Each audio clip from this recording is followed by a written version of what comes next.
Hey, Slater Crusaders. America's the greatest country in the world. Thanks for being here. I hope you had a great weekend. I hope you have a wonderful Monday as well. Thanks for taking time to be with us today. So the trial's over. Well, the George Floyd murder trial, the Derek Chauvin trial, it's over. And the jury starts deliberating today.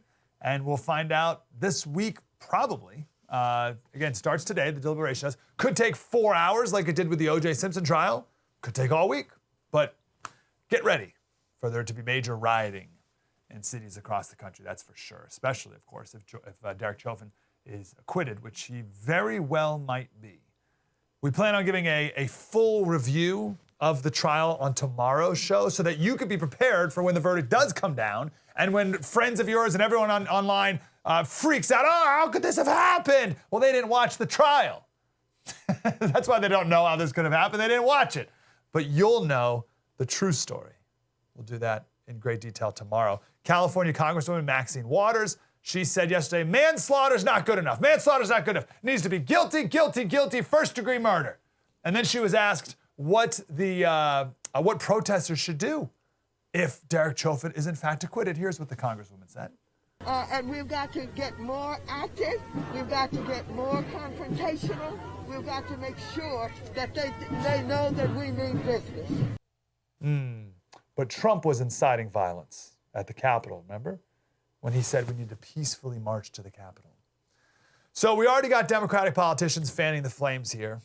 And it's going to be a tough week for this country. There's no doubt about it. In the meantime, there is another fake, or at best, incomplete narrative happening in front of us that I want to debunk and fully explain right here. This is a different shooting that we're going to talk about for the rest of this segment. This time in Chicago.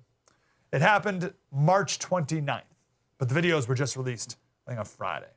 So let's go over exactly what happened. Let's get the true story. No one in the media does this, by the way. No one in the media takes the time to do this. No one has, I believe, respect for you enough to show you the full context, right? Local news gives you like a little 2-minute package of it. Don't even forget about cable news, right? No one has respect for you to sit down and just take 8 minutes and lay it all out, full context, full story, and then you can decide what to do. Instead, everyone's inflaming and not informing. So here's the deal. AP, Associated Press headline. Now, the AP headlines are important because these go out all across the country. This was the headline they used in my local paper in San Diego. Video, Chicago boy wasn't holding gun when shot by officer. Wasn't holding gun when shot by officer. That is wildly irresponsible headline. So a Chicago police officer shot a 13-year-old boy unarmed. They're saying his hands were up. His hands were up. If you haven't seen the video, which we just sort of teased there, gave away there a little bit, but imagine what that headline paints in your imagination, right? Imagine this scene of, he didn't have a gun. Unarmed, 13-year-old boy shot by a police officer. So think about that. Like, what's that movie that people have in their heads if they've never seen the picture and they've never seen the video? What time of day is it? What's the boy look like? What's he wearing? How long were his hands up? Imagine this in your head. Because the AP says Chicago boy wasn't holding gun when shot by officer. Now here's the picture that they keep showing you. You saw it in that headline right there. This is the picture that's everywhere. This is the picture that they put with that headline. That's a freeze frame from the body cam video.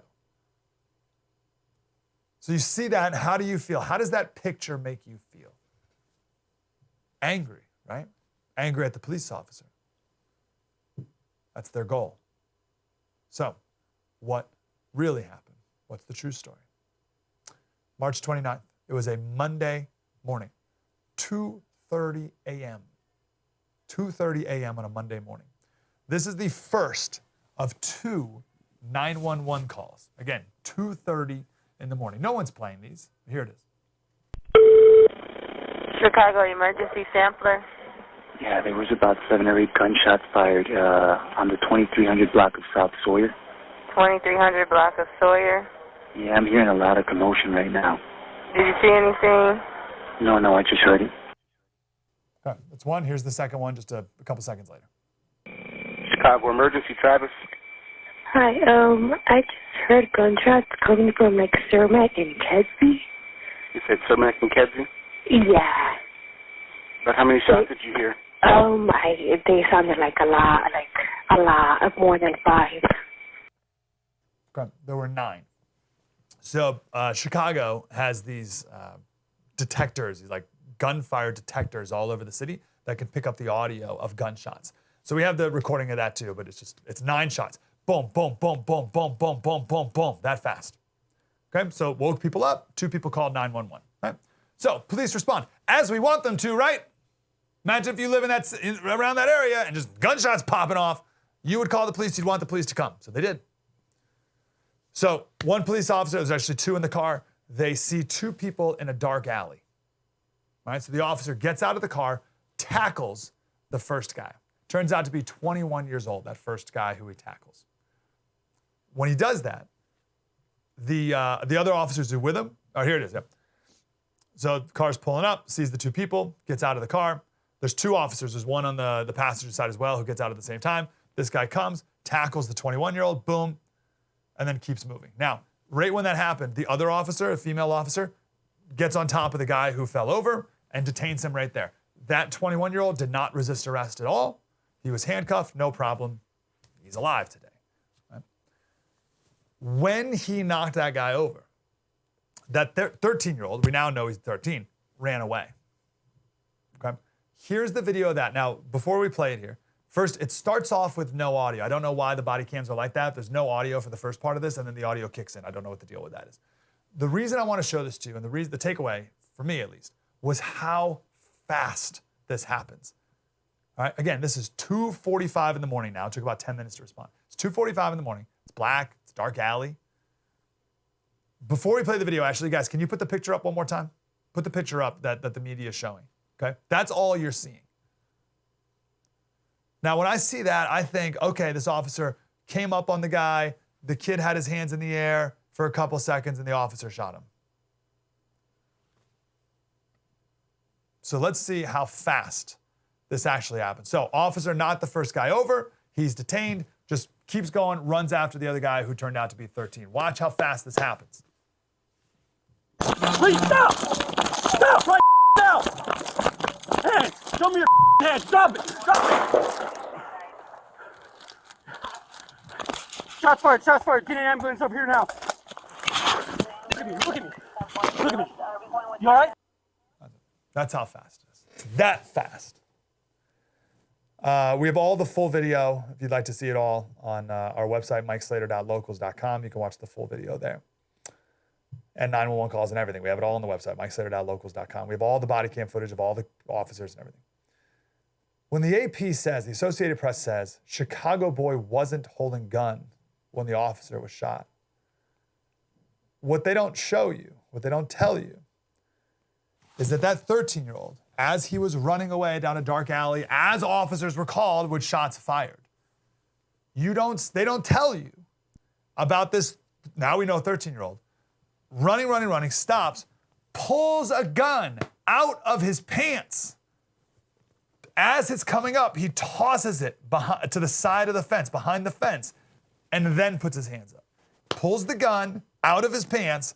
That's what the cop sees as he turns around and faces the officer, turns around, pulls the gun out, tosses it, hands up. So the time that it takes from this to this, that's what the officer had to make a decision on whether or not he wants to get shot or not.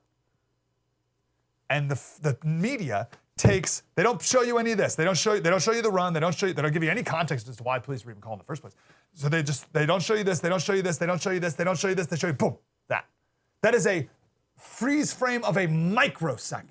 An absolute, I'm not even kidding when I say 100th, 1,000th of a second, 0.01 second freeze frame. And it doesn't show any context about what happened at all.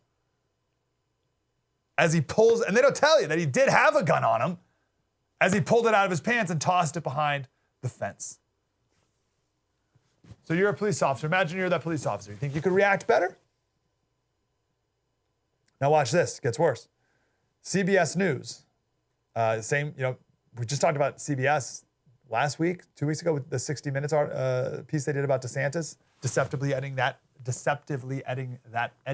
video.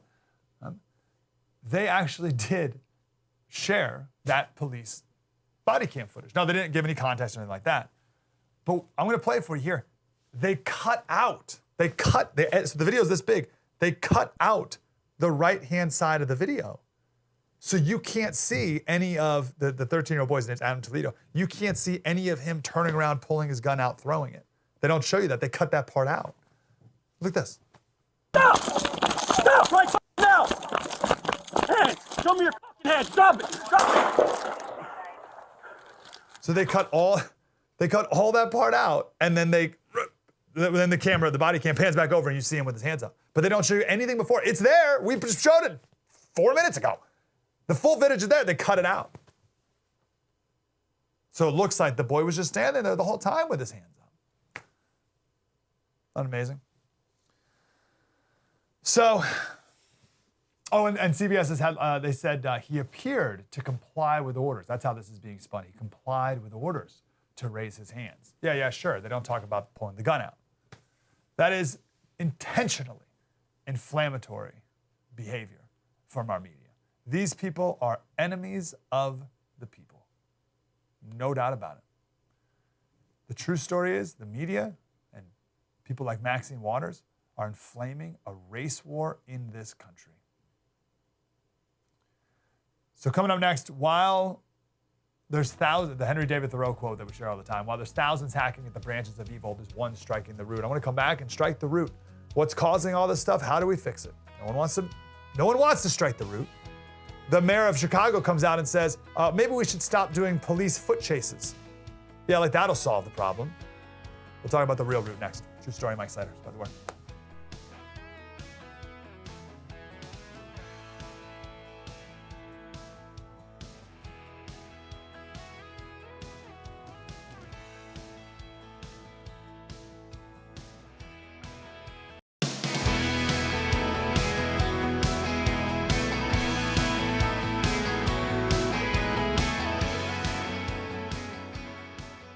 Hey, Slater Crusaders. In this segment, I want to strike the root. No more hacking at branches. Let's strike the root. Obviously, the story, this 13-year-old boy, the shooting of this 13-year-old boy, this is really sad, but it's sad for reasons that the left is not talking about. I'll get to that in just a second, but I just want to shout out to everybody watching everywhere, wherever you're watching, but particularly on Facebook Live, because I can see your comments when you write back. So Elizabeth Smith, I don't trust or listen to any news on TV, total deception. Kathy Bowling, I never watch network news, only conservative guys like you, truth tellers. Listen, in that last segment, we played body cam footage, 911 calls, like that's just the truth. That's the true story, right? No one's giving you any context. And I really think it's because people in the media, they don't respect you. In this segment, I want to talk about family and culture, because a lot of people on Facebook Live are also saying, what's a 13-year-old boy doing at 2 o'clock in the morning? We'll get to that. It's family and culture. And I want to wrap up talking about how I don't see why anyone would want to be a police officer today. Like, what? So we'll get to that. I don't know anything about this neighborhood in Chicago. Right? You heard the first 911 call, the 2300 block of South Sawyer Ave. I don't know what that is. So I Googled it, and there's a school right there. Farragut Career Academy High School. So I just looked up a little bit about the high school.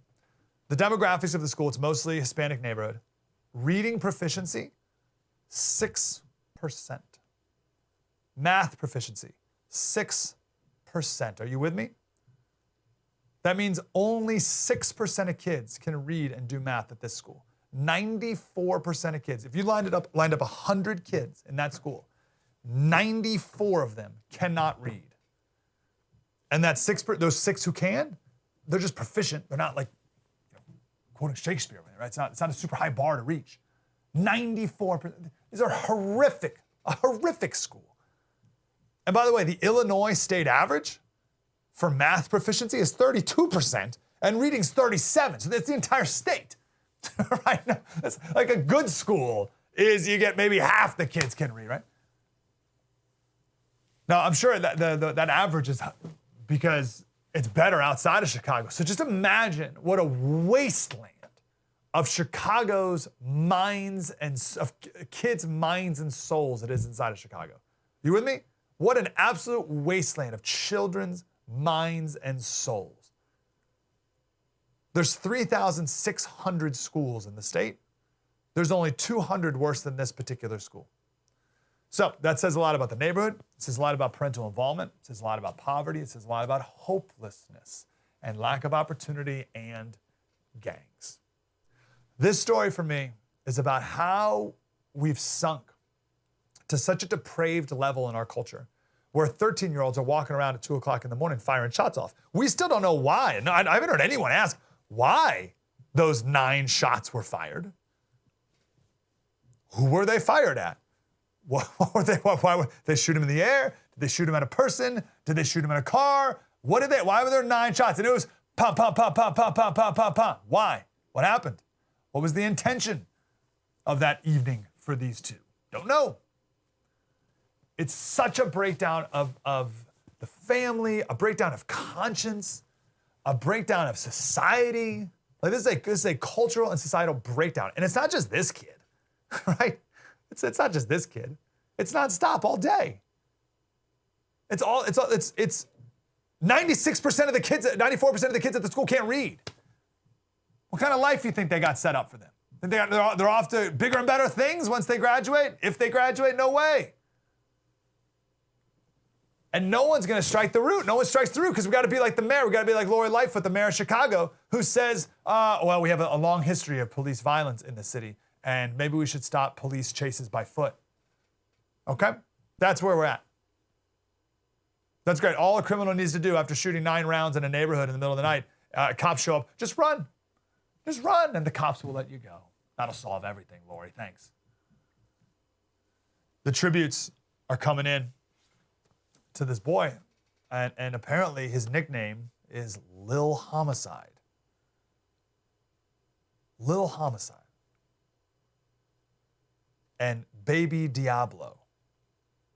Okay?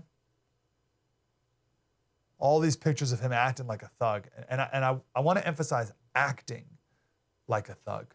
He's 13. I'm not saying he was a thug. He was acting it. He was playing the part because that's all there is around him. That's the sad part. That's all this boy had around him. That's the tragedy to me. Even if the shooting never took place, right? Or even if the officer shot him and got his leg and he's still alive, or whatever. Even if he went home after he fired the 9 shots and the cops never found him, whatever. I think it's still a tragedy. Even if the shooting never took place, that these are his role models, this boy's role models. Not just him, but everybody in the city. These are his influences. These are the people he wanted to be, or at least who he was left to act like. And I don't know, we don't have this conversation in America, but what are the parents' responsibility in this? Like, what's their legal responsibility? Where's that kid's dad? Clearly not in the picture, right? Where is he?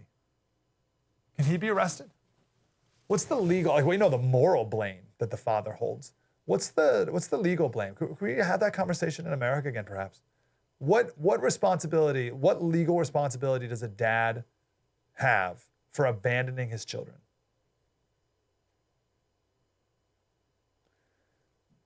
And then how much blame can you put on his single mother? Don't know. Another thing that no one in the media is telling you is it took them a couple days to identify him. Police didn't know who the boy was. The 21-year-old who was arrested did not give the boy's real name. They fingerprinted the boy, found no matching records in the database. So they started searching missing person reports. Nothing matched. So then they searched people who were reported missing and then returned home. And it turns out 4 days before the shooting, the boy's mother walked to a police station and filed a missing person report. And then Adam Toledo, the boy, he came home the next day. That case was closed, so they closed it up. But then the next day, he left again for a couple days. And she did not file a missing person report again, and that's where he was out on the streets. The gang got him. Now, I'm talking about what the legal recourses are for like a dad abandoning his child. But what are the societal recourses? Everyone in Chicago should be rallying up. Everyone in that neighborhood should be rallying up, like today, yesterday, and calling, like literally like citizens arrest, like malicious citizens arrest, marching through the streets, grabbing gang members, and demanding that they go behind bars. There should be a massive cultural, societal, militia-like street sweep of every gang member in Chicago and every gang member in that neighborhood for sucking 13-year-old boys into their depraved gang lifestyle. But instead, we blame the cops. So this has been our last point in this segment. Why would you want to be a police officer today? That's our special on Friday, by the way. I want everyone to have a little more empathy for what it's like to be a police officer, right? You're doing your job. You work the crappy night shift in Chicago, like that officer. For what? For what? So that you may get sent on a call of people terrorizing a neighborhood, people waking up to shots fired. You find people, you run after them because you don't want them to go around killing more people. And in a split second, you think that guy's gonna kill you. There's already shots fired, right? So you know they're shooting guns. So you make a split second decision, and now your life is ruined. You took a life, so you have to live with that forever. And now your life is ruined. You may go to jail for the rest of your life. Talk to Derek Chauvin. Meanwhile, everyone's acting like they're such a hero. Have you ever had to confront a shooter in a back alley at 2 a.m. with a gun? You've been there? AJ Plus, you familiar with AJ Plus? They make these viral videos all the time, and they go super viral. They get like 1 million views every video they make. It's like a yellow and black logo. AJ Plus is Al Jazeera. That's what it is. It's Al Jazeera. They've remarketed and rebranded to make them not seem like Al Jazeera, but people share them anyway. They said the video, and they write up all this stuff, and it gets viral, and people fall for it. The video shows Adam had his hands up when police opened fire, killing him. Cook County now says prosecutors made an error when they said Adam was holding a gun. He was holding a gun.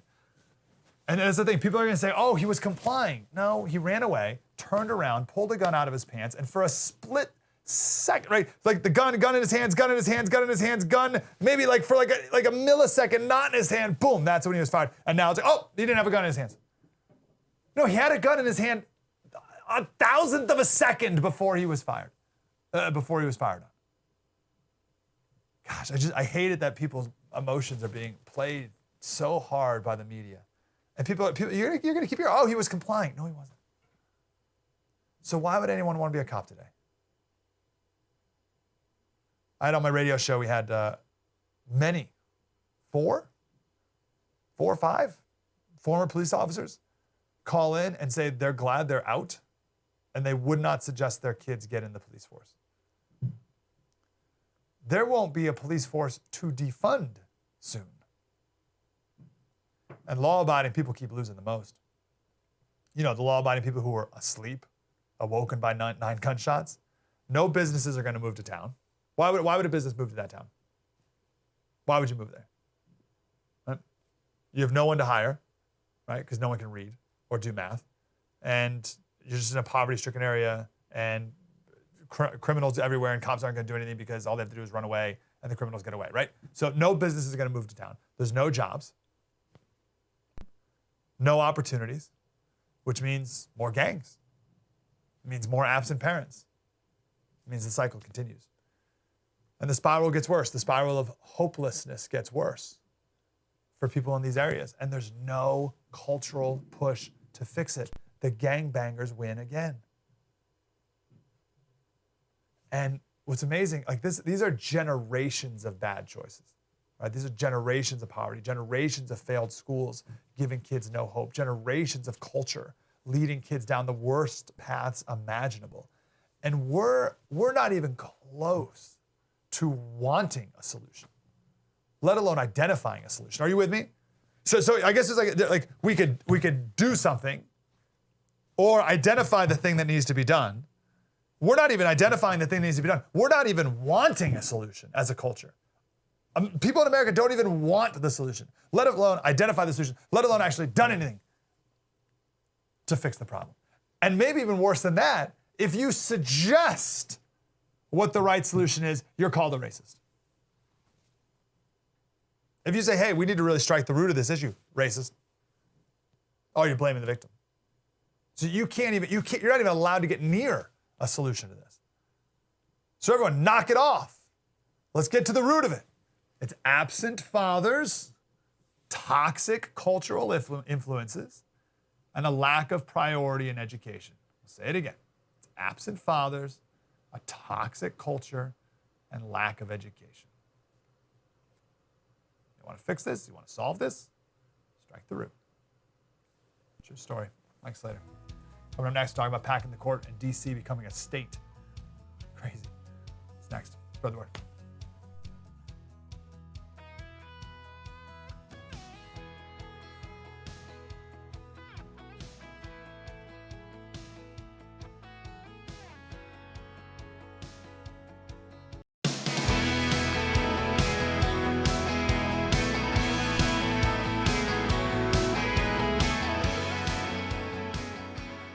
Hey, Slater Crusaders, I want to talk about packing the court, adding more people to the Supreme Court. This is something the Democrats want to do and are intent on doing. Check out this clip here. This is a press conference they had the other day.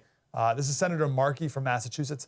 We're going to analyze almost every word of this because it's just listen to the way he pitches this. Here it is. And we do it by adding 4 seats to the court to create a 13-member Supreme Court. These 4 new seats, to be filled by President Biden, will reconstitute the United States Supreme Court. The bench will then rightly reflect the values of the majority of the American people on whose behalf they serve. Expanding the court is constitutional. Congress has done it before, and Congress must do it again. We must expand the court, and we must abolish the filibuster to do it. Amazing. There's so much there. Mike Davis is here. He's the president of the Article 3 Project. Among other things, he was a former clerk of Brett Kavanaugh. Mike, how are you, brother? I'm doing well. Thank you for having me. Great to talk to you. There's so much in that sentence right there. I want to get your thoughts on he said, the court must rightly reflect the values of the majority. Is that what the Supreme Court should do? It's actually, the Supreme Court does the opposite. The Supreme Court protects our individual rights and liberties from majority tyranny. So it's the opposite. The court is not supposed to be a popular body. It's not supposed to follow popular opinion polls. It's supposed to follow our United States Constitution, and that's its sole job, is to tell us what the law is and make sure that these elected politicians don't overstep their bounds like we've seen over the last year with COVID, and intrude on Americans' individual rights and liberties. And so, no, it's the opposite. I said Kavanaugh before your introduction. You were a clerk for Gorsuch. Is that right? Sorry for getting that wrong. Justice Kavanaugh great also. I helped him with his confirmation.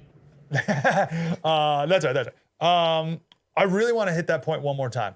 All right, this is so super important. So let's dramatize it. So in their world, the court would do majority win, majority rule. It would just be whatever majority says, just like their democracy, right? Like their pure democracy.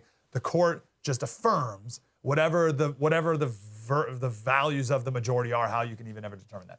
But you're suggesting that the court's job is, if 99% of the people think one thing, and they want to tyrannize the 1%, and the 1% have the law on their side, the court should protect the minority. Is that accurate? How would you word that differently?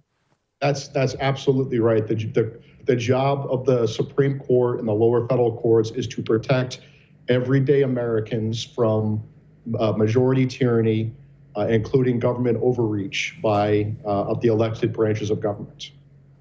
So it is what the Democrats are trying to do to the Supreme Court is politicize it. For the first time in nearly 80 years, we finally have a true conservative majority on the Supreme Court with President Trump appointing Justices Gorsuch Kavanaugh and Barrett. And the Democrats don't like this because what they used to do is run to the Supreme Court and have popular legislation struck down by the Supreme Courts.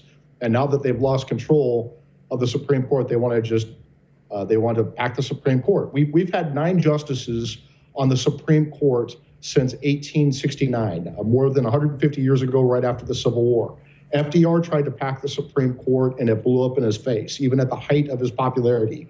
The late Justice Ruth Bader Ginsburg and current Supreme Court Justice Stephen Breyer, 2 of the last 4 Democrat appointees to the Supreme Court, have come out and made the unusual, highly unusual public denouncement of court packing, because court packing is so extreme. It will politicize the Supreme Court. It will destroy the Supreme Court, and that's the Democrats' goal. And everyone knows any time the balance of power shifts, we'll just add more people, and it'll be 100 justices soon. What's the most legitimate argument that these people are making? So obviously there's the total hacks, as you just heard there. He's like, well, we need 4 Biden appointees, and right, that's like a total hack job.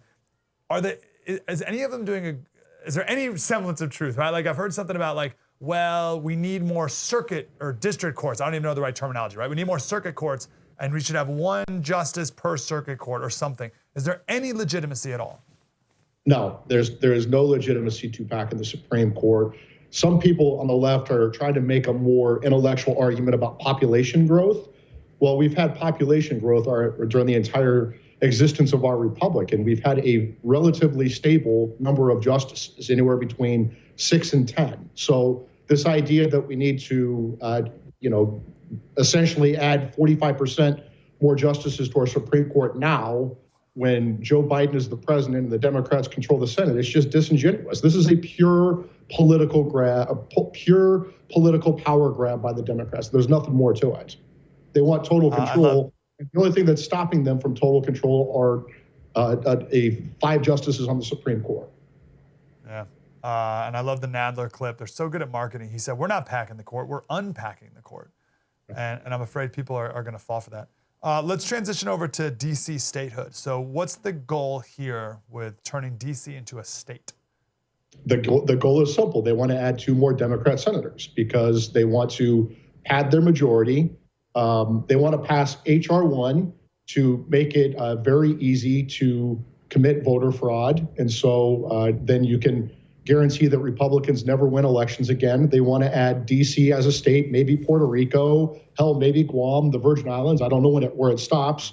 But each time they add one of these new states, you'll notice that they're not exactly conservative bastions. They want to add new states where you're going to have 2 new Democrat senators. And then they want to pack the Supreme Court. They want to pack the lower courts. And voila, they have total control over us. And there's nothing we can do to reverse it. It's smart. We need to be calling for splitting Texas into 2 or 4 or something. I'm pretty sure they wouldn't be thrilled about that. So my understanding is D.C. used to be a square, and part of it went over the Potomac into Virginia, and they just, I forget what this was, but they just gave that part to Virginia. What if we made D.C. Maryland again? You could do that. You could make you can actually retrocede the Alexandria and Arlington back into D.C. and then and then you can make D.C. square again, and Republicans can start winning in Virginia again, and then maybe we can get rid of the D.C. Home Rule Act of 1973 because the D.C. political leaders have proven during these riots that they're not capable of defending our nation's capital, and so maybe that's the way to go. Instead of D.C. statehood, maybe we should do the opposite. Wait, okay, so that's interesting. So you're saying give that part of D.C. give the part of Virginia that used to be D.C. back to D.C. so that Virginia would then be a red state because all those blue voters wouldn't be voting in Virginia anymore? Correct. And then get rid of D.C. home rule, and so then they have nothing. I mean, I live in D.C., and I'm being kind of facetious here, but if Democrats want to play these power games, then we can play these power games. So what's D.C. home rule? What's that law? In 1973, Congress is in charge of D.C., right? And that's under our Constitution. In 1973, Congress gave D.C. the ability to elect our own mayor here and have a semblance of home rule. And There have been times where Congress has had to take away our home rule, like when Marion Barry got caught on videotape with a prostitute smoking crack, and so Congress had to take away home rule for a bit. But essentially, D.C. is run as a city with a mayor and a city council, and if Congress wants to get rid of that, Congress can get rid of that. Oh, that's pretty good. Yeah, I like that. Listen, Republicans need to strike back. And otherwise, they're going to keep moving that Overton window. They're going to get away with this. Mike Davis at the Article 3 Project. What's the website, Mike? Article3project.org. Article3project.org. Man, thanks for your work on this. We can't let this happen. Appreciate you, brother. Thank you very much. Good stuff. And I'm being serious. I know Jesse Kelly would agree with this too. You gotta come back with the counter offers there. Be like, okay, let's make DC Maryland again. Boom, done. Problem solved. They won't like that. Or let's split Texas into two. You want that? More Republican senators? Let's do it. They won't go with that all of a sudden. Come back with Professor Vincent Racaniello, virologist at Columbia. We'll get the latest on the vaccines and pausing the Johnson & Johnson vaccine, which is ridiculous. We'll do that next. Spread the word.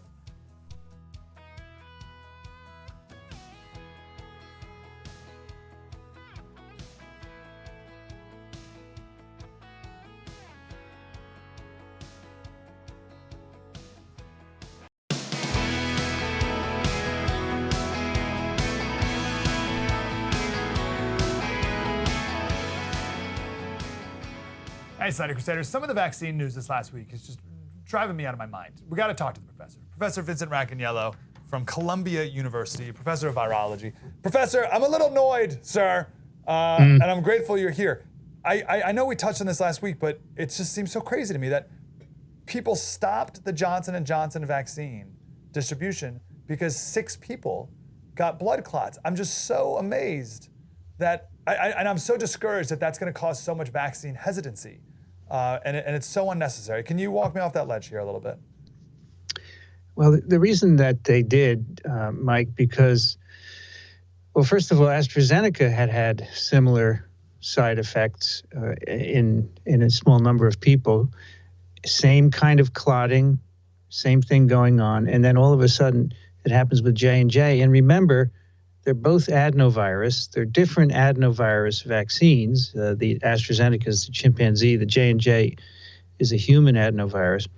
But, those things, the fact that they happen like 6 to 13 days after the vaccination, they're the similar vector, 2 different companies, people have died in both cases.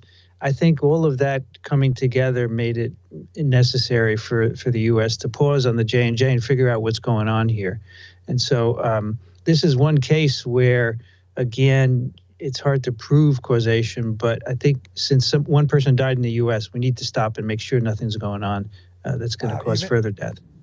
Even out of whatever the number is, 7 million doses or something, that's you couldn't get a smaller number, right? That's so... It's very small, yeah. And in fact, the AstraZeneca, there were 30, 40 cases out of 55 million. It's about 1 in a million, 1 in 600,000. It's very low, right? But we need to be cautious. And I think your point is good that vaccine hesitancy is going to be an issue here. But on the other hand, you can say to people, okay, someone died, we paused because we don't want to have vaccine issues. I think that's the message we should give as well.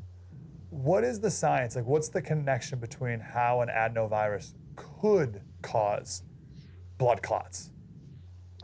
What we know so far is that for both sets of patients with these blood clots, the patients are making an antibody against one of their own proteins. It's called platelet factor 4, and that's triggering the clotting. So you're making an antibody yourself, and that's causing the clotting. So somehow the adenovirus is triggering the production of that antibody. Exactly how, we don't know yet, but I suspect that that's something that we can figure out.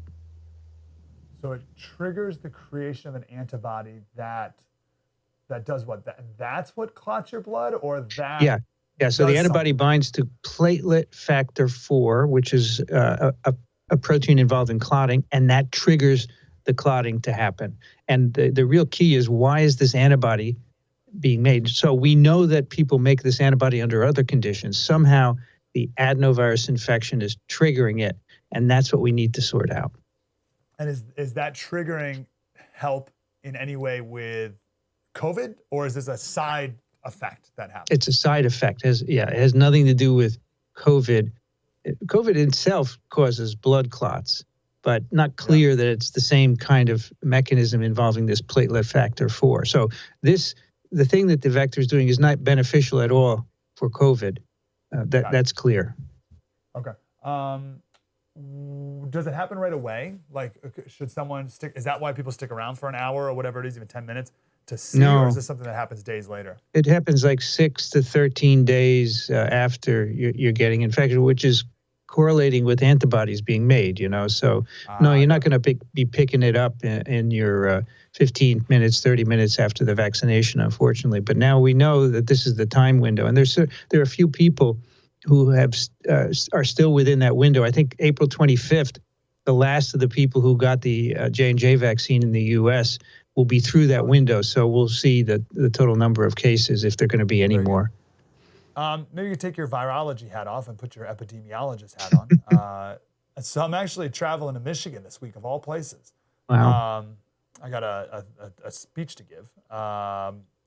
But why is Michigan, who's been pretty locked down, maybe more than any other state, cases so high, and Texas, for instance, or wherever, these states that don't have mask mandates and everything, like, how are we supposed to look at that? Obviously, there's so many variables that go into play here. So what's an epidemiologist to do when looking at a situation like this? I think the key point here is that most people are still not immune, right? They haven't been vaccinated. I think we've got 30% of the U.S. population has two doses that would be adults, right? And some more are infected.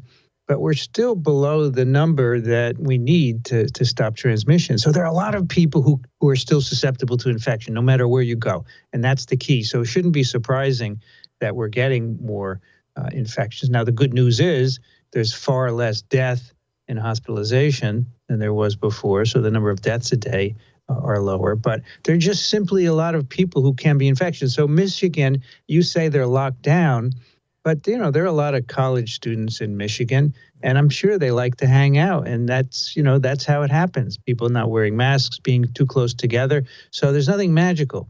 It's just not behaving the way we're supposed to be for the next couple of months. That's a good point. When you say lockdown, that's a political term to describe like policy, not people's actual behavior.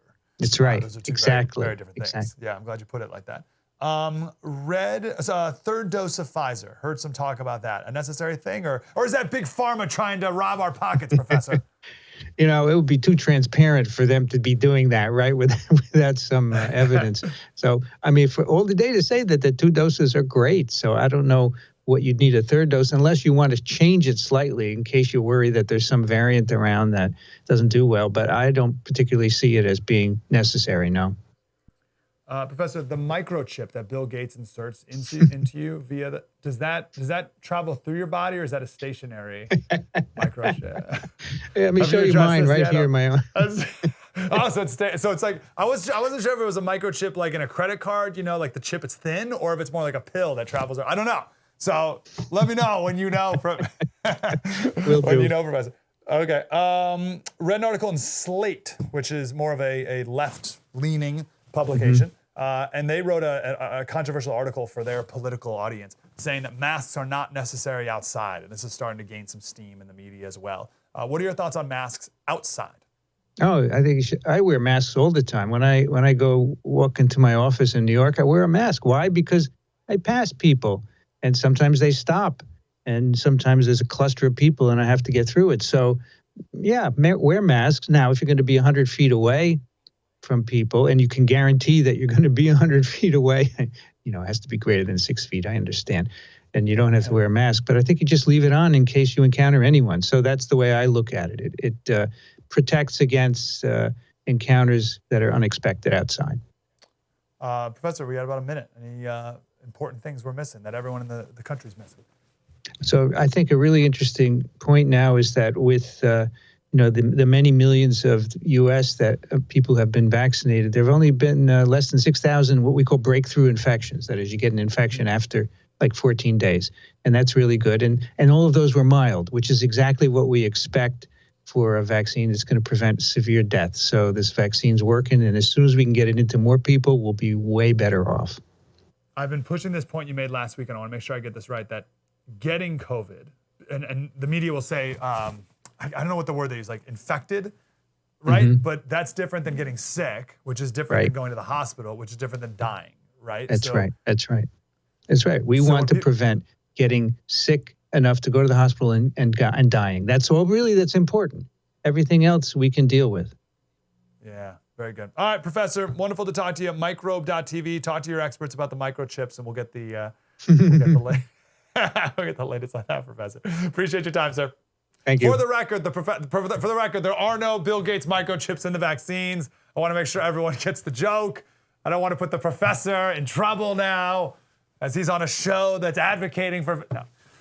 No. That's important to know. Who's getting sick? What are the ages of the people getting sick? And even if you get vaccinated, you may get it, but are you getting sick? Are you going to the hospital? Are you dying? The answer is no to all those. Vaccines are working in that regard. True story. Mike Slater, spread the word. We'll see you tomorrow. Spread the word.